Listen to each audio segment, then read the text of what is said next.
químicas para que podamos hablar, movernos, pestañear, respirar. Y muchas de esas reacciones químicas no ocurren con la velocidad necesaria para mantener la vida de la célula y de todo el organismo.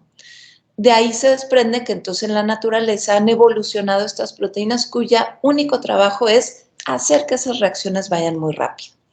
Entonces, como recordarán, las proteínas son macromoléculas que están compuestas por aminoácidos. Se pueden imaginar como un collar y las cuentas son los aminoácidos. Y hay 20 aminoácidos principales que componen a las proteínas. No les voy a dar una clase de química, pero aquí hay una caricatura de esos 20 aminoácidos. Son moléculas que tienen átomos de carbono en negro, átomos de oxígeno en rojo y átomos de nitrógeno en azul, y algunos aminoácidos también tienen átomos de azufre. Entonces esos son y bueno, por supuesto, mucho hidrógeno, ¿no? Entonces esos son los elementos principales que componen a los aminoácidos y por tanto a las proteínas. Y como les decía, los aminoácidos se unen entre ellos con enlaces covalentes para formar un polímero, es decir, una cadena larga de aminoácidos. Y estas cadenas, estos polímeros, pueden tener cientos o miles de aminoácidos. Pero estos polímeros pues no se quedan así, ¿no? Como está dibujado aquí, como un churrito, como una línea, sino que la maravilla de las proteínas es que se pliegan sobre de ellas mismas para tener una estructura tridimensional muy particular. Aquí les muestro cómo se ve una proteína que todos tenemos en este momento con nosotros, que es la hemoglobina. Es esa proteína que hace que nuestra sangre se vea roja, porque en su estructura tiene un grupo que tiene hierro, átomo de hierro, y eso hace que se vea rojo. Pero lo que les quiero señalar aquí, aquí les muestro 3 representaciones de cómo los científicos podemos ver qué son las proteínas, nada más para que vean pues cómo no es un churrito, ¿no? Sino que está formando aquí unos bucles, unas hélices, da unas vueltas, y esta estructura es esencial para que las proteínas tengan función. Como les decía, las proteínas cumplen con muy diversas funciones y en las que nos vamos a concentrar son en aquellas que son catalizadores, o sea, aceleran reacciones químicas. Y aquí les pongo una galería de mis enzimas favoritas. Miren qué bonitas son. Cada una se pliega distinto dependiendo de su secuencia lineal de aminoácidos. Y es en estos pliegues y dobleces que se genera un ambiente químico muy particular que puede ayudar a que esas reacciones químicas ocurran rápido. Y cuando les digo rápido, no es 10 veces o 100 veces, miles de millones de veces más rápido. Miles de millones, ¿cuántos ceros son? 9 ceros. ¿No? 9 ceros o más rápido pueden hacer que ocurran estas reacciones. Y nada más para darles un número, ¿no? Les pongo a una de mis enzimas favoritas que se llama la anhidrasa carbónica. Esta enzima cataliza esta reacción química, fíjense, la descomposición de ácido carbónico en CO2 y agua, o la reacción contraria también la puede catalizar. Y esta reacción es importante porque nos ayuda a mantener estable el pH de la sangre y remover el CO2 que se produce en nuestro cuerpo a consecuencia de la respiración. Entonces imaginarán que es una enzima súper importante. Si no la tuviéramos, entonces no podríamos exhalar el CO2 y empezaríamos a intoxicarnos de una manera horrible. Bueno, la reacción química sin catalizador, sin enzima, ocurre a esta velocidad. El sustrato se convierte a una velocidad de 0.13 moléculas de sustrato por segundo. En presencia de la enzima, la reacción ahora ocurre así a esta velocidad. 1.000.000 de moléculas de sustrato se convierten por segundo. Imagínense 1.000.000 de cualquier cosa en un segundo. Es un número extraordinario. Si ahora dividimos este valor entre nos da pues 7 millones de veces. O sea, la enzima acelera la reacción 7 millones de veces. Imagínense, es increíble. Ahora, ¿para qué nos sirven las enzimas? Ya les expliqué en las células cuál es su trabajo. Pero la maravilla de la biotecnología es que además de todo ese trabajo que hacen de forma natural, nosotros podemos tomarlas, sacarlas de la célula y usarlas para otra cosa. Y es que acuérdense que esa es la definición de la biotecnología, el uso de seres vivos o sus partes, en este caso las enzimas, para obtener un bien o algo que a nosotros nos sirva. ¿Cómo qué? ¿Cómo para qué se pueden usar las enzimas? Bueno, Cada vez que ustedes usan en su casa un detergente en polvo, están usando enzimas. Porque los detergentes desde hace ya muchos años, es de las primeras aplicaciones, se ponen enzimas que ayudan a degradar la grasa, el almidón, otras proteínas y por lo tanto ayudan a que el lavado sea más eficiente. Eso nada más para que se den una idea de qué tan cerca tienen a las enzimas, digamos, como aplicación biotecnológica cerca de ustedes. Pero tienen muchísimas aplicaciones. No me da tiempo de contarles una por una ni todas, pero un poco para que se den idea. Se pueden usar enzimas, por ejemplo, para sintetizar cosas importantes en el área de farmacéutica y médica. Por ejemplo, antibióticos. Los antibióticos que usamos todos los días se pueden sintetizar con enzimas, ¿no? En algunas partes del tren de síntesis. También las enzimas como tal se pueden usar como medicamentos. Por ejemplo, las personas que forman coágulos, se les puede dar una enzima que se llama streptoquinasa, se les inyecta y ayuda a disolver esos coágulos que se nos forman en la sangre. También cuando una persona por error ingiere penicilina y resulta que es alérgico a la penicilina, como antídoto se le puede dar una enzima que se llama lactamasa. Y la reacción que cataliza la lactamasa es el rompimiento de enlaces de la penicilina, entonces ya se para la reacción alérgica. También ustedes, a todos nos gustan usar jeans. Cuando usen unos jeans desteñidos, se usan enzimas para despintar en algunas zonas esos jeans. También se pueden usar para degradar contaminantes, por supuesto en la enzima alimentaria, no solo para humanos, sino para animales. Se puede usar en procesos industriales, ¿no? Uno de los primeros procesos industriales usando enzimas fue en el siglo pasado y se utiliza para sintetizar un químico que se llama acrilamida. También en las pruebas diagnósticas para determinar glucosa en sangre. En fin, las enzimas tienen muchísimas aplicaciones y además no son nuevas estas aplicaciones. Tenemos siglos usando la biotecnología y en particular a las enzimas, aunque no supiéramos qué cosa eran. Entonces, fíjense, se sabe, los historiadores han encontrado que los primeros productos biotecnológicos tienen miles de años. Seguramente los primeros quesos y yogurts se empezaron a consumir hace 10,000 años, ¿no? En el 8,000 antes de Cristo o incluso antes. La cerveza, el pan, el vino, fíjense, son ya productos que nos acompañan desde hace miles de años, muy ricos, por cierto.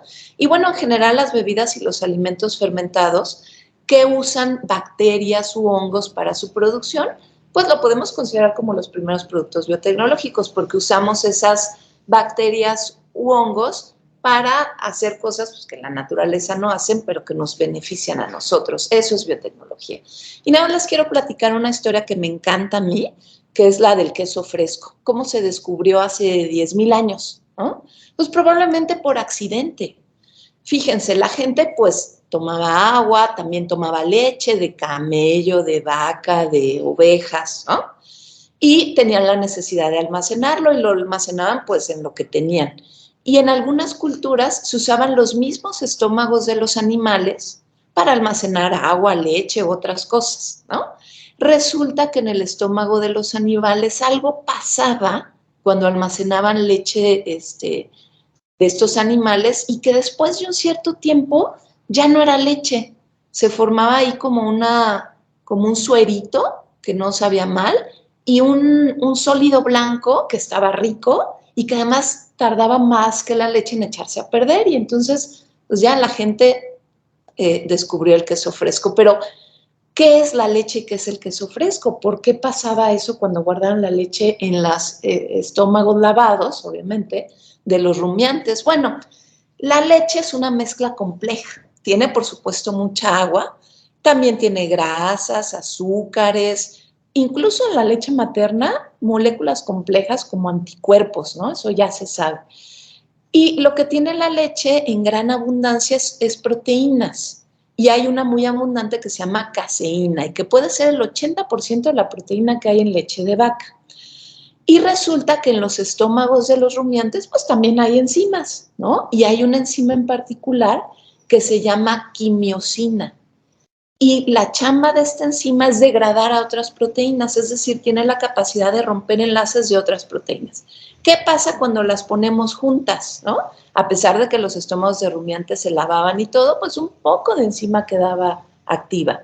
Y al poner en contacto la leche ahí con la quimiosina de ese estómago, pues la quimiosina, empezaba a cortar a esta proteína en pedacitos, y cuando eso ocurre, pues la caseína ya no es soluble, sino que se vuelve sólido, es decir, precipita. Y voilà, ese es el queso fresco. Entonces el queso fresco es un sólido rico en caseína hidrolizada, ¿no? Por eso lo recomiendan quizás como un alimento pues muy sano, porque pues es en su mayoría proteína, no tiene tanta grasa ni otros componentes de la leche. Entonces, bueno, como les decía, la biotecnología moderna entonces la concebimos como el uso de herramientas para manipular organismos o sus partes. ¿Cómo qué organismos? Bacterias, hongos, plantas, incluso hasta animales. Y por supuesto, también las partes de los organismos, es decir, a las enzimas. Nosotros podemos no solamente tomar una enzima que en la naturaleza, digamos, tiene una función, sino que ahora tenemos la capacidad de hacerle pequeñas o grandes modificaciones para que ahora hagan otra cosa o tengan propiedades distintas. Y eso es lo que hacemos en mi laboratorio. Eso investigamos con unas enzimas que nos gustan mucho y que pueden degradar contaminantes que hay en el agua o en el suelo, ¿no? Pero no siempre las enzimas hacen o se portan como nosotros quisiéramos, y entonces se puede hacer ingeniería de enzimas. Aquí les pongo en esta imagen cómo se hace eso. Pues las proteínas están codificadas en los genes, en el ADN, y entonces uno modifica el ADN, pues puede modificar al final la secuencia de esa enzima. Y para modificar esos genes se usa la tecnología del ADN recombinante. Y tenemos algunos ejemplos locales de cómo surgió esto de la ingeniería de proteínas, la ingeniería genética, y tenemos el gran orgullo de tener en nuestro país a uno de los primeros en lograr demostrar que esto se podía hacer. Y es el doctor Francisco Bolívar Zapata. Si tienen oportunidad, métanse a su página para que conozcan un poco más sobre él. Él es investigador emérito de la UNAM y contribuyó con este logro que les voy a platicar rapidísimo, siendo un joven investigador en Estados Unidos. Y el logro que consiguió fue guiado por un objetivo de producir insulina. Quizás ustedes conozcan amigos o en su familia alguien que sea diabético. El problema de los diabéticos es que no controlan bien el nivel de sangre, de azúcar en la sangre, justamente porque tienen problemas para producir insulina. La insulina es una proteína involucrada en la regulación de azúcar en la sangre. Entonces, cuando no se produce bien, se produce de más o de menos, pues la gente tiene picos, se acumula mucho azúcar en la sangre o de repente baja mucho, y eso es muy peligroso. Entonces, era muy importante tener insulina. Durante muchos años se usaba insulina, por ejemplo, de perro o de cerdo, pero imagínense la cantidad de animales que había que sacrificar para obtener suficiente insulina. Y además siempre estaba el riesgo de que alguien tuviera una reacción alérgica, porque era una proteína pues que no era de humano, ¿no? Entonces una idea era producir insulina humana, pero usando tecnología de DNA recombinante. Como van a ver, esto de tecnología de DNA recombinante no es otra cosa más que transgénicos. ¿Cómo se hace esto? Y estas diapositivas las pueden consultar en esta página y la historia más completa. Bueno, se tiene el gen de algún organismo que codifica para una proteína que uno desea. En este caso, el gen de la insulina humana. Entonces tiene ese pedacito de ADN que codifica para ese gen y se mete en el genoma de otro organismo, por ejemplo, en este caso una bacteria. Entonces ahora ese pedacito de ADN bacteriano pues es como una quimera, ¿no? Trae aquí un pedacito de DNA que no era de bacteria, es de humano, y se puede meter a una bacteria. Esa bacteria ahora se llama recombinante. ¿Por qué? Pues porque se combinaron los ADNs de dos organismos que no tienen nada que ver.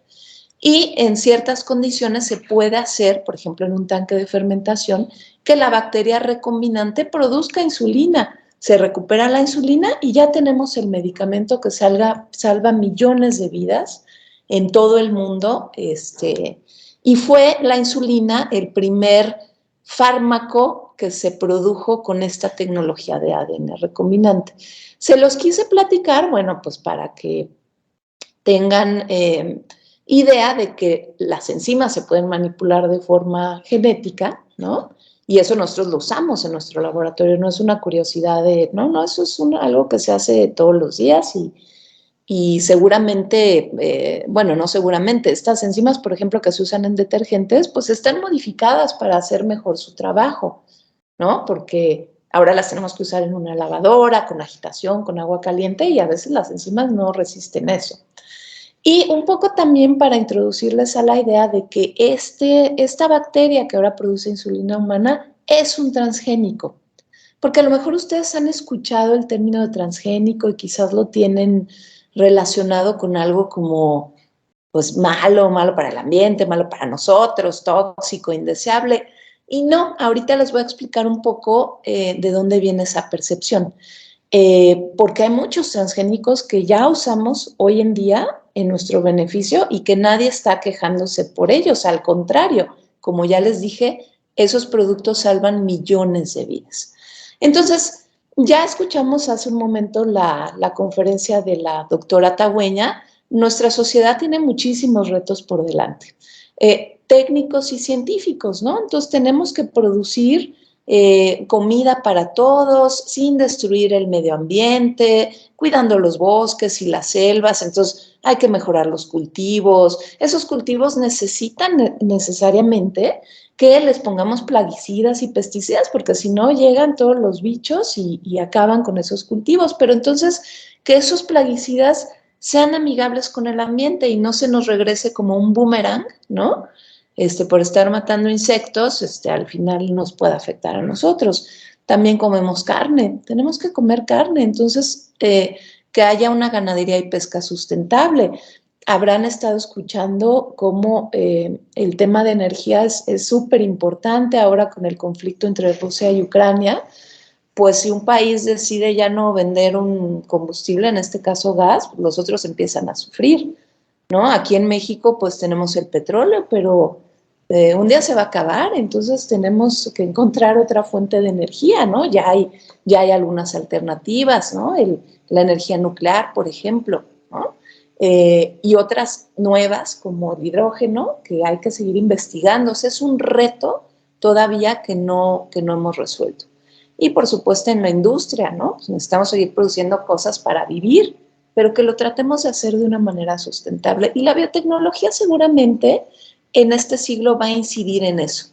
Yo estoy segura que este va a ser el siglo de la biotecnología. Ya nos ha dado un montón de productos. Ahora, en este siglo necesitamos resolver muchos problemas que seguramente la biotecnología va a ayudar. Algunos de los retos, y no me voy a concentrar en los técnicos y científicos porque se imaginarán que son bastantes, pero uno de los retos importantes es el social. En algunas áreas de aplicación de la biotecnología hay un fuerte rechazo social. El que les mencionaba hace un rato de los transgénicos, por ejemplo. Nadie escuchamos que se esté quejando de no, esa insulina transgénica, yo no se la voy a poner a mi pariente. Todo el mundo usa la insulina y salva millones de vidas. Y viene de un organismo transgénico, como ya les expliqué. Pero no hablemos de plantas transgénicas porque entonces arde Troya, ¿no? Los cultivos basados en plantas transgénicas tienen mucha fama, que sí porque nos hacen daño, que sí porque van a acabar con la biodiversidad, que porque no son naturales. O sea, hay algunos puntos válidos en estas críticas, pero otros que son francamente basados en desconocimiento o en un miedo irracional, ¿no? Que no tienen ningún sustento, pues, que se ha demostrado que no existe tal riesgo, pero igual la gente sigue teniendo este rechazo. Entonces, en eso es en lo que todos como sociedad tenemos que trabajar. Los científicos, pues, explicando bien cuáles son los riesgos y cuáles no son los riesgos, y también la gente, pues, informándose, educándose, sobre todo los que toman decisiones, y me refiero a nuestros representantes en el gobierno. Entonces, es muy importante esto que ustedes están haciendo, de interesarse por la ciencia, por entender las cosas, pues para tener una opinión informada. ¿Cuáles son algunas de estas preocupaciones que yo veo que, pues, que no tienen ningún sustento? Por ejemplo, la gente se preocupa por la biodiversidad, ¿no? Y una que sí tiene sustento es las cuestiones comerciales. Entonces, fíjense, esta preocupación de la biodiversidad tiene el siguiente razonamiento. Es que si yo siembro un solo cultivo transgénico, solo uno, pues entonces la gente ya no va a sembrar otros. Vamos a pensar en el maíz. Si entra un maíz transgénico a México, la gente va a dejar de sembrar los otros maíces y entonces los otros maíces van a desaparecer. Pero si lo piensan un poco más, esto no aplica para el maíz transgénico, aplica para cualquier monocultivo. Por ejemplo, yo encuentro una alfalfa, no es transgénica, crece súper bien, resiste sequía, plagas, ¿no? Es una alfalfa muy buena naturalmente. Y la empiezo a sembrar y ya no siembro las otras. ¿Qué le va a pasar a la biodiversidad de la alfalfa? Va a bajar, ¿no? Entonces no es una cuestión de si es transgénico o no, es un hábito de los humanos. Entonces a lo mejor aquí lo que hay que cuidar es justamente eso, ¿no? Que el gobierno y las compañías se aseguren, pues, de que en algunos sitios se mantiene esa biodiversidad, pero no negarse a rajatabla a usar un cultivo que pudiera ser mejor para el medio ambiente, para la salud, que no use tantos plaguicidas, que resista la sequía, que no consuma tanta agua. Eso sería genial, ¿no? Luego hay otro tema que la gente comenta, es que qué tal que ese gen raro que está metido en la planta se le pasa a otras plantas. Y eso es desde hace mucho tiempo un tema que se ha zanjado con ciencia, porque pues no está tan fácil que un tomate le pase su gen a un arroz, o que un maíz le pase su gen, cualquier gen, ni el transgénico, ni los propios, a otra planta que no tiene nada que ver, incluso a otro maíz. No es tan fácil, no es nada de ponerlos juntos y ya va a ocurrir. Eso no es así. Y bueno, está el tema de las cuestiones comerciales, que sí, la gente dice, bueno, es que una compañía nos va a vender una semilla transgénica y ahora vamos a depender solo de esa compañía. Y ahí tienen un buen punto. Pero entonces, ¿qué tenemos que hacer? Bueno, pues que el Estado haga su trabajo como regulador. Y bueno, hasta aquí llega mi charla. Ahorita me gustaría saber si tienen preguntas. Yo quisiera dejarles con un mensaje que también les pasó la doctora Tagüeña, que es que para saber más, pues no olviden acudir a fuentes de información confiable. No saben cuántos sitios hay en internet de la enzima mágica, ¿no? Una enzima que si se la toman les va a ayudar a resolver. Uy, pues miren, yo les sugiero que ustedes busquen sitios de universidades, de ONGs reconocidas, incluso de algunos gobiernos, y ahí la información es más confiable que encontrarla en el canal de fulanito de tal, que ahorita está de moda y que está hablando de todo sin saber en realidad de mucho. Si quieren saber más sobre este tema de las enzimas, yo hace unos años publiqué con un doctor, con un alumno, ahora joven investigador, este artículo, Enzimas, qué son y cómo funcionan, en la revista digital universitaria. Aquí tienen la dirección. Enzimas y cómo funcionan. Es una revista gratuita, por cierto, muy bonita, pueden revisarla, hay otros temas. Y este es un ejemplo de una fuente confiable. Entonces, bueno, pues muchas gracias por su atención. Creo que vamos bien a tiempo. Les dejo ahí mi correo porque también es importante que pues, nos conozcamos y estemos en comunicación. Si quieren saber más, pues ya saben, ahí me pueden encontrar en el IBT. Muchas gracias y estoy atenta a sus preguntas o comentarios o lo que quieran. Muchas gracias, doctora Ayala. Si alguno de los presentes desea hacer alguna pregunta, por favor levante la mano para que podamos abrir su micrófono y concederle la palabra. ¿Alguno desea hacer algún comentario o una pregunta a la doctora? Doctora, yo leí alguna vez que era a través de enzimas que se estaba degradando plásticos, pero que era un proceso muy caro y que no era viable trabajar con eso. Sí, sí, miren, ese tema de los plásticos, pues como ustedes saben, ahorita es súper importante porque los plásticos ya los hemos aventado por todos lados, están en los ríos, en los mares, en el suelo, incluso ya se ha detectado microplásticos en los alimentos y hasta en la sangre de algunas personas. Entonces sí es un problema muy importante que vamos a tener que resolver como sociedad en este siglo. Una alternativa es producir plásticos, pues que no duren tanto, ¿no? El problema de los plásticos actuales es que están diseñados para ser muy duraderos, ¿no? Nadie quiere agarrar una bolsa de plástico y que a los 10 minutos llegue una bacteria y se lo empiece a deshacer o que se le salga todo porque no aguanta. El plástico ha sido diseñado para resistir.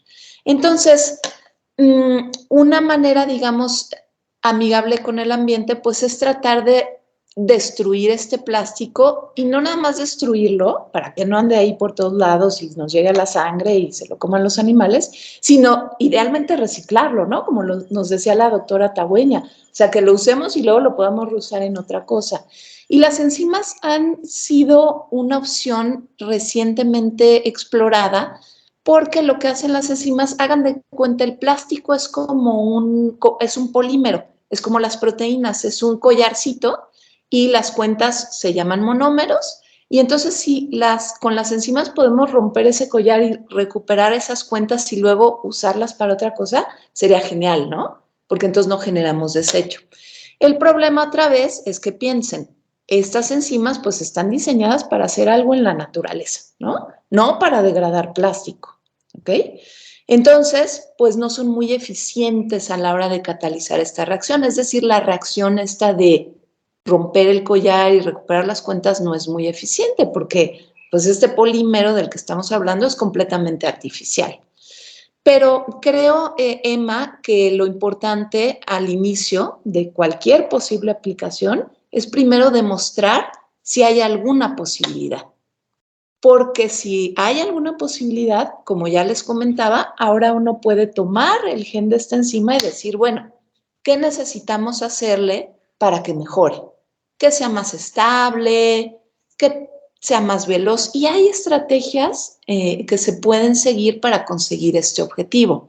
Entonces, yo no descartaría que hoy estamos hablando de esto y uno de los estudiantes que nos está escuchando hoy diga yo voy a acabar con el problema del plástico y en 20 años estemos viendo cómo hizo ingeniería genética de estas enzimas que hoy se conocen que pueden hacer eso, pero que la obtenga él o ella mejorada, ¿no? Y que entonces ahora sí ya no nos preocupe tanto el plástico. De todos modos, quiero también dejarles el mensaje que no siempre podemos estar haciendo las cosas igual.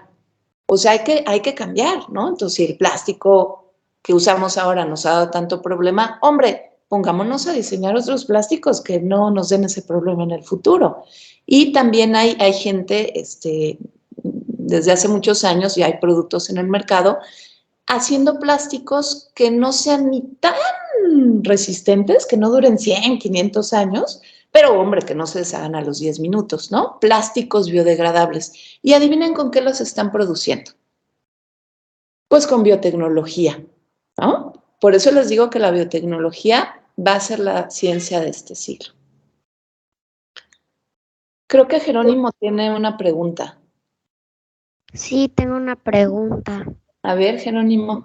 ¿Por qué será que cuando a las empresas, pues, millonarias de cultivos y de, pues, semillas y así, cuando les dices, o sea, que les vas a, o sea, o a la gente que les dices que vas a poner transgénicos en sus cultivos se asustan? O sea, ¿por qué será? ¿Por qué razón o? Hay muchas razones, Jerónimo, no es una sola razón. Una de las razones es porque la gente le da miedo lo diferente. Le da miedo lo diferente y eso ¿cómo se resuelve? Bueno, pues explicándole que lo diferente no necesariamente es malo. Es como les decía hace un momento, que les ponía esta imagen de esta planta así como, ¿no? Muy maligna. O sea, meterle un gen de otro organismo a una planta, pues no necesariamente va a generar una planta Frankenstein mala, tóxica, horrible para nosotros, ¿no? Pero entonces hay que explicarle a la gente. ¿ok?